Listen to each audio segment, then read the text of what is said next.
राष्ट्रीय अनुसूचित जाती आयोगाचे सदस्य श्री सुभाष पारधी यांनी घेतला ठाणे महापालिकेच्या योजनांचा आढावा। ठाणे महापालिकेने केलेल्या कार्यवाहीबद्दल व्यक्त केले समाधान। ठाणे महापालिकेमार्फत अनुसूचित जातींसाठी राबविण्यात येणाऱ्या योजना, पदभरतीतील आरक्षणाची अंमलबजावणी, अनुकंपा तत्वावर होणारी भरती यांचा आढावा राष्ट्रीय अनुसूचित जाती आयोगाचे सदस्य श्री सुभाष पारधी यांनी शनिवारी घेतला। या योजनांच्या कार्यवाहीबाबत त्यांनी समाधान व्यक्त केले, तसेच अंमलबजावणीबाबत त्यांनी काही सूचनाही केल्या। त्याचा अहवाल राष्ट्रीय अनुसूचित जाती आयोगाला पाठवण्याचे निर्देश दिले आहेत। राष्ट्रीय अनुसूचित जाती आयोगाचे सदस्य सुभाष पारधी यांनी प्रथम विविध संघटना, स्वयंसेवी संस्था, कामगार संघटना आदींच्या प्रतिनिधींशी कैलासवासी नरेंद्र बल्लाळ सभागृहात संवाद साधला। या बैठकीस माजी खासदार श्री विनय सहस्त्रबुद्धे, माजी खासदार संजीव नाईक, अतिरिक्त आयुक्त 2 प्रशांत रोडे, उपायुक्त जीजी गोदेपुरे, उपायुक्त मनीष जोशी उपस्थित होते। अतिरिक्त आयुक्त 2 प्रशांत रोडे यांनी श्री पारधी यांचे ग्रंथबुके व शाल देऊन स्वागत केले। त्यानंतर कैलासवासी अरविंद पेंच सभागृहात श्री पारधी यांनी महापालिका अधिकाऱ्यांची बैठक घेतली। त्यात या बैठकीत महापालिकेतील आरक्षण धोरणाची अंमलबजावणी, पदभरती, वारसा हक्क भरती, पदोन्नती यांचा आढावा उपायुक्त जीजी गोदेपुरे यांनी मांडला।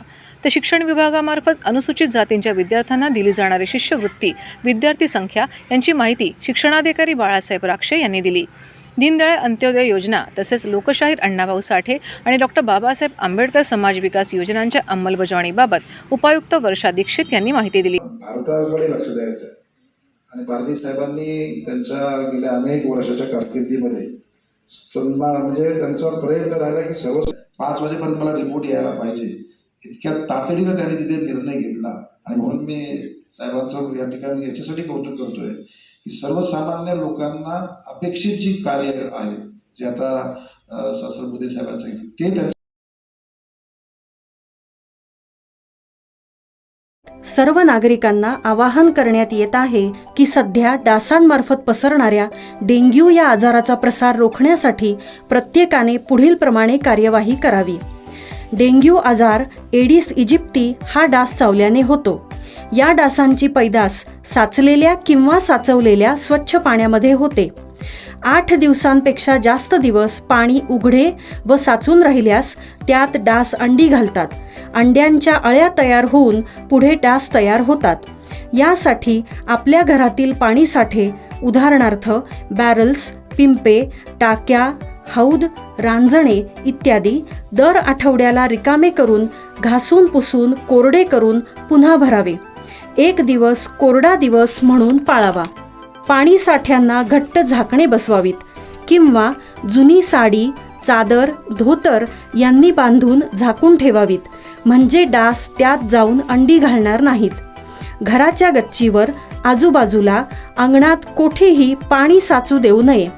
भंगार सामान उघड्यावर टाकू नये, उदाहरणार्थ टायर्स, प्लास्टिक सामान, कुंड्या, टाकाऊ वस्तू इत्यादी। अशा सामानात पावसाचे पाणी साठून त्यात डेंग्यूच्या डासांची पैदास होते।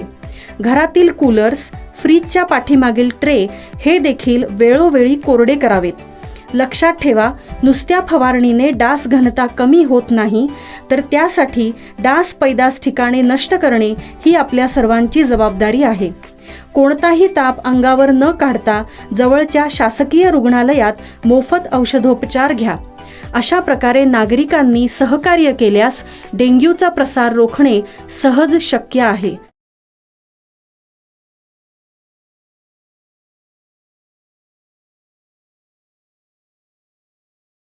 विजन 2030 उपक्रम दिशादर्शक ठरणार, नरेश म्हस्के। भविष्यातील ठाणे साकारण्यासाठी विजन 2030 या 2 दिवसीय उपक्रमाचे ठाण्यात उद्घाटन। संसारक्षम विद्यार्थी घडवल्यास उद्याचे नागरिक तयार होतील, या दृष्टीने विजन 2030 हा उपक्रम दिशादर्शक ठरणार आहे, असे प्रतिपादन ठाण्याचे माजी महापौर नरेश म्हस्के यांनी केले। भविष्यातील ठाणे कसे असावे, किंबहुना उद्याचा ठाणेकर शहराबद्दल कसा विचार करतो, हे जाणून घेण्यासाठी दैनिक ठाणे वैभव आयोजित आणि वावीकर आय इन्स्टिट्यूट प्रायोजित विजन 2030 उपक्रमाचे उद्घाटन शनिवारी नरेश म्हस्के यांच्या हस्ते पार पडले। यावेळी ते बोलत होते। ठाण्यातील तीनाथ नाका येथील सर्व्हिस रोडवरील बाळासाहेब ठाकरे स्मारक मंदिरात 2 दिवस चालणाऱ्या या उपक्रमात 130 शाळांतील 2000 विद्यार्थ्यांनी सादर केलेली चित्रे आणि सुमारे 80 मॉडेल्स यांचे प्रदर्शन मांडण्यात आले आहे.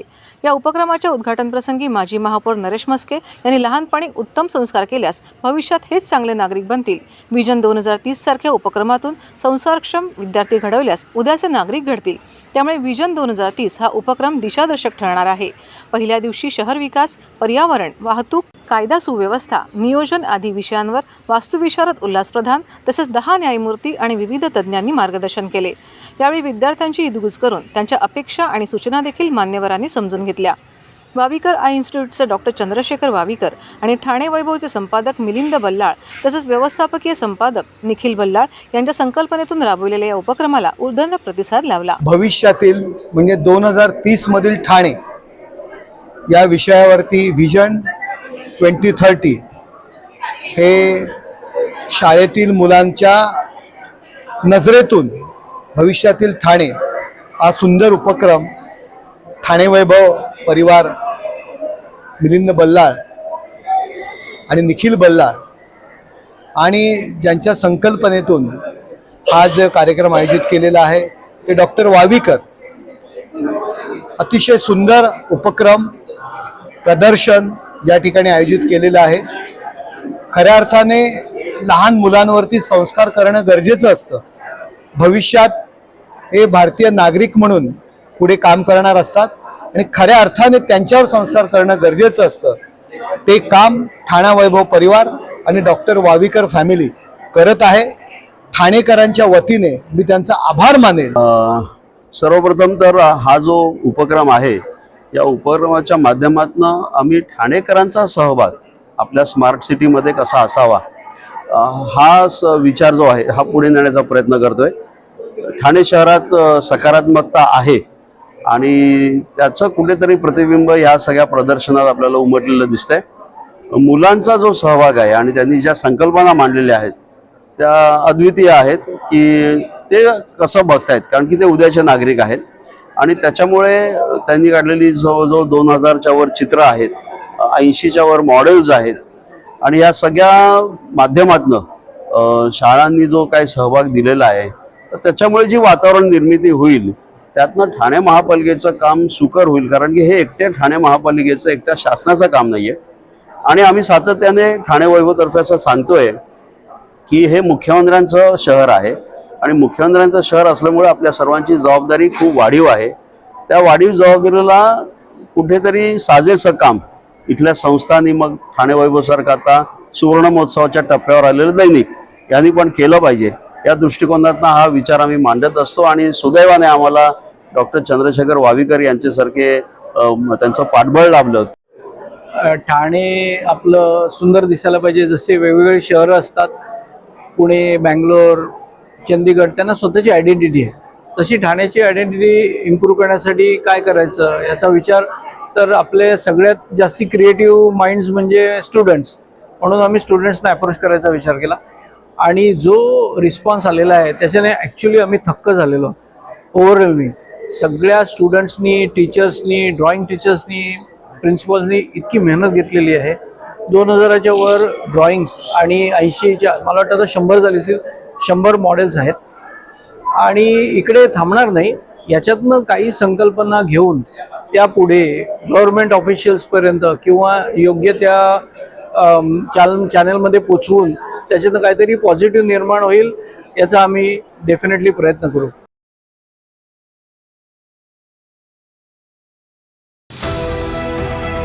TJSB सौर शक्ती कर्ज, गो ग्रीन, करा वीज बिलावर बचत. आकर्षक व्याजदर, 84 महिने परतफेड कालावधी, 80% लोन, व्यावसायिक आणि उद्योजकांकरता सुद्धा. अधिक माहितीसाठी तुमच्या जवळच्या शाखेला भेट द्या किंवा संपर्क साधा. 1800-223-466 आणि 1800-266-3466.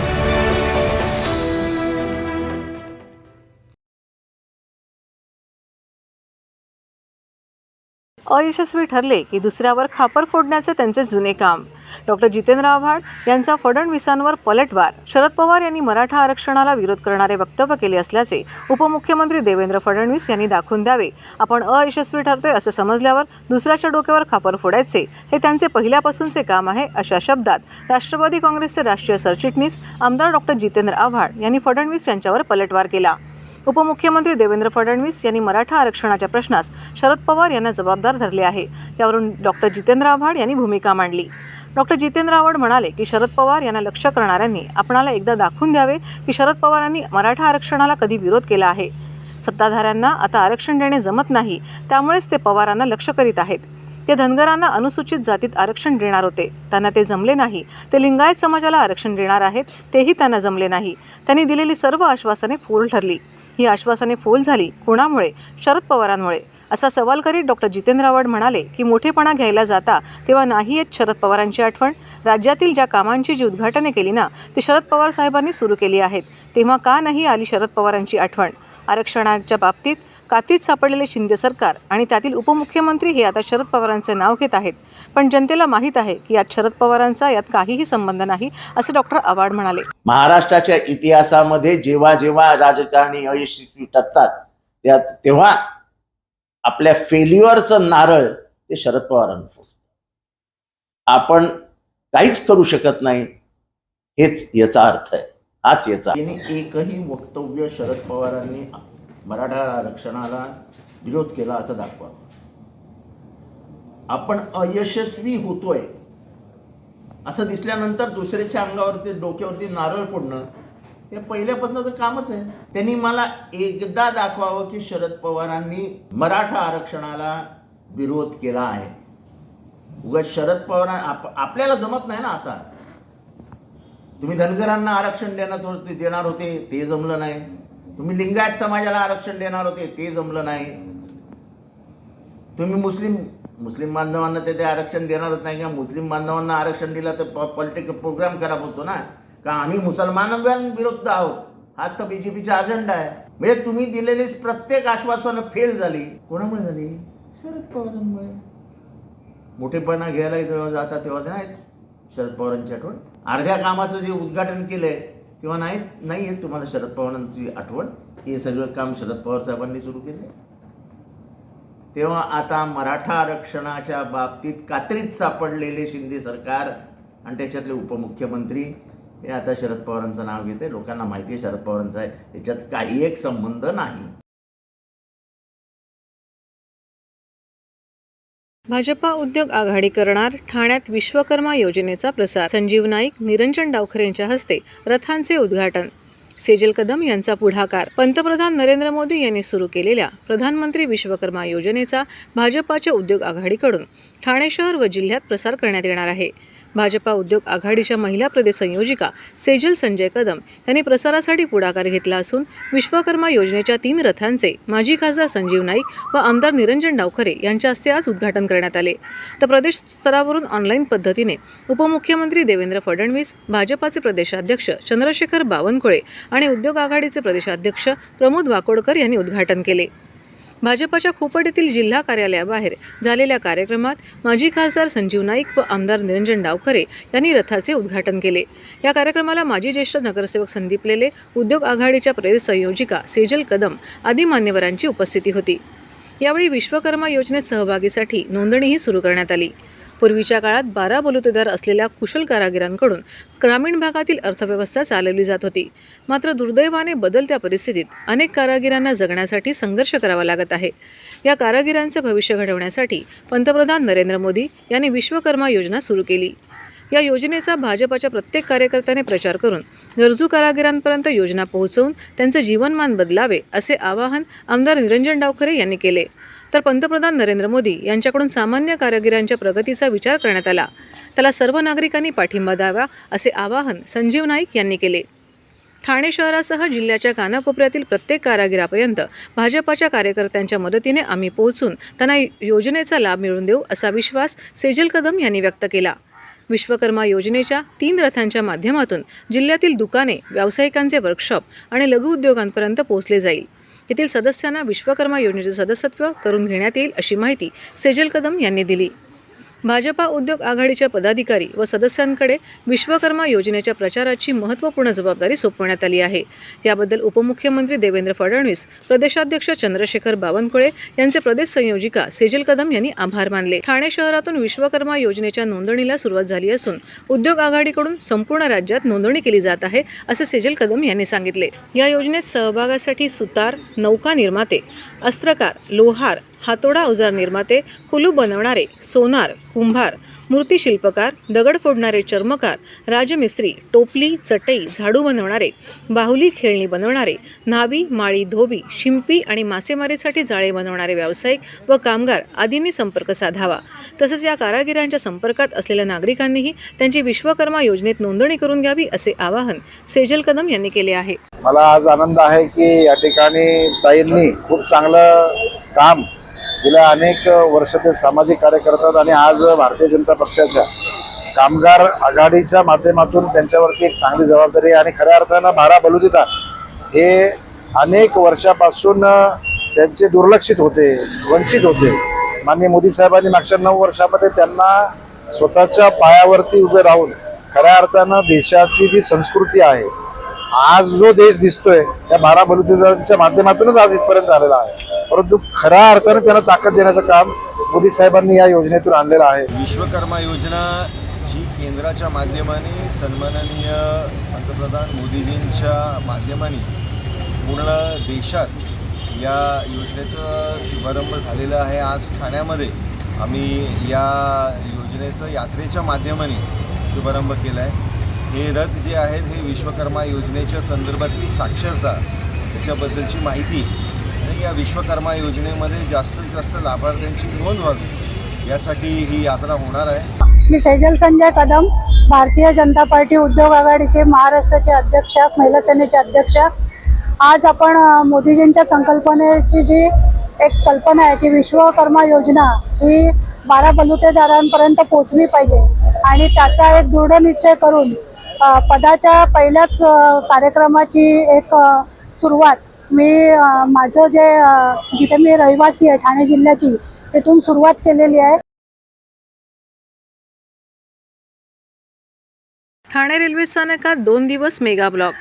16 व 17 डिसेंबरला रेल्वे पादचारी पुलावर गर्डर लॉन्चिंग. मध्य रेल्वेवरील प्रचंड गर्दीच्या ठाणे रेल्वे स्थानकात नवीन रेल्वे पादचारी पुलावर गर्डर लॉन्च करण्यासाठी 16 डिसेंबर व 17 डिसेंबरच्या मध्यरात्री वाहतूक आणि पॉवर ब्लॉक घेण्यात येणार आहे. या कालावधीत ट्रान्स हार्बरच्या अप आणि डाऊन मार्गावरील उपनगरीय गाड्या रद्द राहतील, तर काही लांब पल्ल्याच्या गाड्या 15 ते 20 मिनिटे विलंबाने धावणार असल्याचे रेल्वे प्रशासनाने स्पष्ट केले. मध्य रेल्वेच्या ठाणे स्थानकाच्या 5 मीटर रुंद पादचारी पुलाच्यासाठी गर्डर्स लॉन्च करण्यात येणार आहेत. यासाठी शनिवारी 16 डिसेंबर व रविवार 17 डिसेंबरच्या रात्री 10:10 पहाटेपर्यंत विशेष वाहतूक आणि पॉवर ब्लॉक घेण्यात येणार आहेत, ज्यात अपफास्ट 5वी 6वी अप आणि डाऊन ट्रान्स हार्बर लाईन्सवर ब्लॉक घेण्यात येणार आहे.